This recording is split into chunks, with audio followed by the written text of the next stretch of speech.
Israel के निशाने पर गाजा की मस्जिदें, एयर स्ट्राइक में अब तक 31 मस्जिदों को किया ध्वस्त। हमास के साथ युद्ध में इजरायली हमले में अब तक हजारों फलस्तीनी मारे गए हैं। इस दौरान काफी इमारतें ढह चुकी हैं, साथ ही मस्जिदों को भी निशाना बनाया जा रहा है। गाजा के अंतरिक्ष मामलों के मंत्रालय ने कहा कि 7 अक्टूबर के बाद से गाजा पट्टी पर शुरू हुए इजरायली हवाई हमलों में कम से कम 31 मस्जिदों को पूरी तरह से नष्ट कर दिया गया है। इसके अलावा दोनों पक्षों में मरने वालों की संख्या कम से कम 8,000 से ज्यादा हो गई है।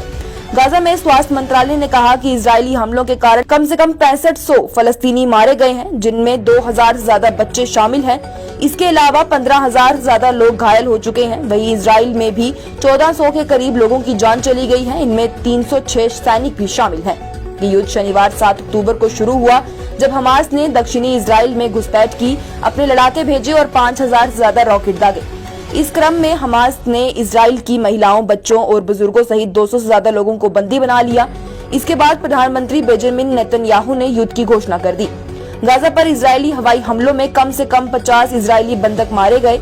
हमास की सशस्त्र शाखा अल कसम ब्रिगेड ने गुरुवार को यह दावा किया है। अल कसम ने एक बयान में अधिक विवरण दिए बिना कहा कि गाजा पट्टी को निशाना बनाकर की गई तीव्र इजरायली बमबारियों में 50 बंधकों की मौत हो गई है। हमास ने सोमवार को मिस्र और कतर द्वारा किए गए संयुक्त मध्यस्थता प्रयासों के बाद गाजा में बंधक बनाई गई 2 बुजुर्ग इजरायली महिलाओं को रिहा कर दिया था।